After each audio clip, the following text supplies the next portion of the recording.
大家好，这里是穷奢极欲，一个离不开钱的频道。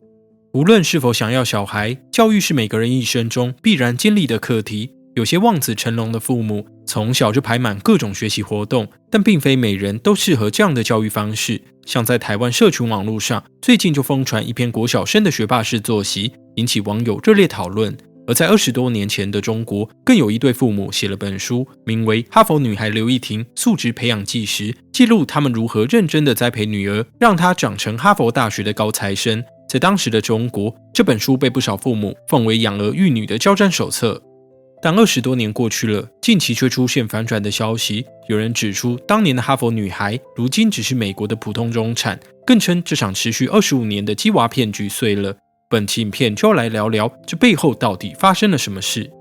刘亦婷在中国被称为初代留学网红。1981年，她出生于四川成都。幼年时父母离异，由身为媒体编辑的妈妈抚养长大。后来继父也投入了教育活动。跟当时许多同龄小孩相比，刘亦婷是在知识分子的家庭成长，因此在教育上获得更多的资源。像在高中时，刘亦婷就参与学生交流计划，以文化小使者的身份到美国参访。接着更在1999年成功申请到哈佛与哥大等名校，最终他选择就读哈佛，主修应用数学与经济学。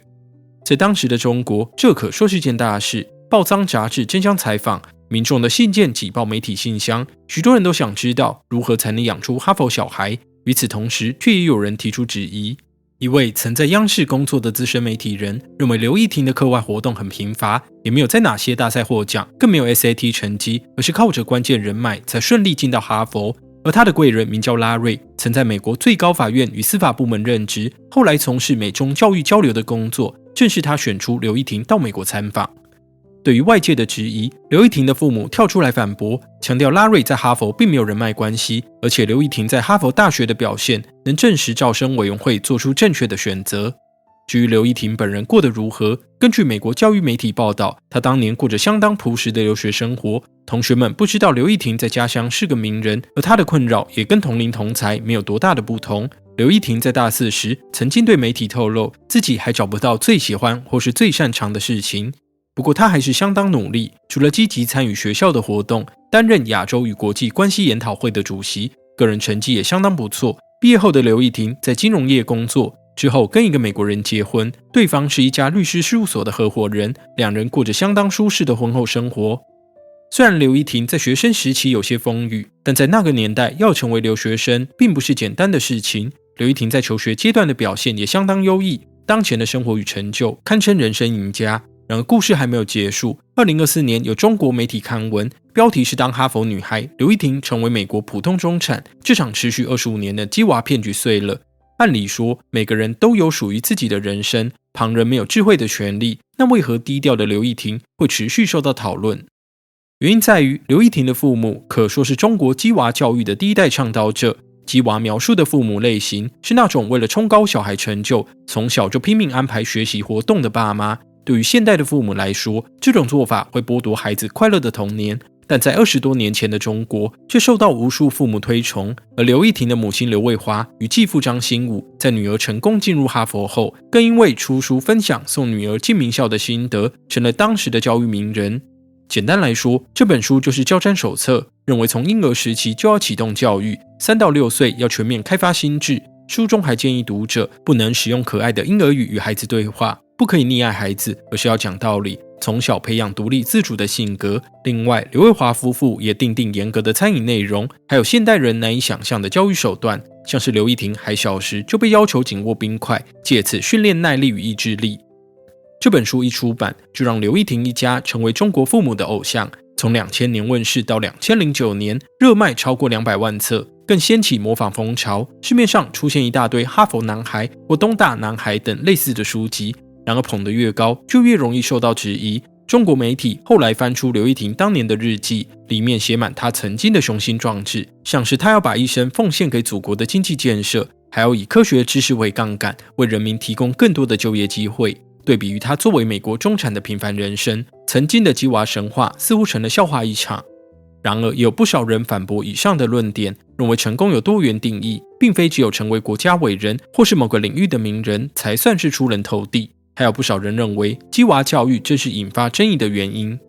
镜头来到北京海淀，这里是当地的教育重镇，北京大学与清华大学都位于这个区域，地方妈妈更以鸡娃闻名。每次开学前，父母都在帮孩子安排各种学习活动，网上更曾经流传海淀家长的鸡娃规划表。小孩一开口说话，就要接受中英双语环境，3岁要能看懂英文绘本，还要能背诵白首古诗，5岁开始接受数学教育，10岁拿到数学与英语证书。想要达到这种标准，小孩们势必没有太多的娱乐时间，而家长也相当劳累。为何他们要采用这种高压的教育方式？其实背后也满是无奈。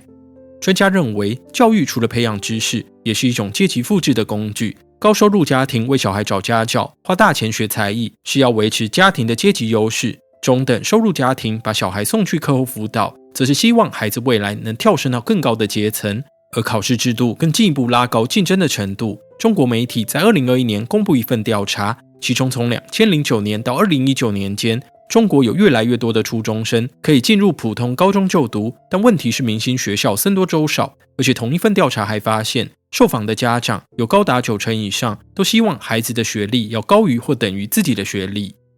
类似的现象也存在于其他亚洲地区，像是南韩，在2023年一份调查也发现，该国1000家大企业的执行长有30%毕业于首尔高丽语言士大学，也就是当地俗称的 SKY 名校。年轻人想要挤进知名企业，名校也是关键的入门砖，这导致南韩出现大量的补习班，光是在首尔，补习班的数量就多达超商的3倍。经济因素也推动鸡娃热潮，随着中国家庭收入上升，家长有更多的资源能为孩子安排课程，背后的商机更催生出鸡娃产业。人民网在2021年报道，网络上存在一批假爸妈，他们自称毕业于北大的名校，职业大多是央企员工或是补教老师，他们宣扬各种激进高压的教育理念，但账号主体却是教育企业，靠着贩售焦虑来赚钱。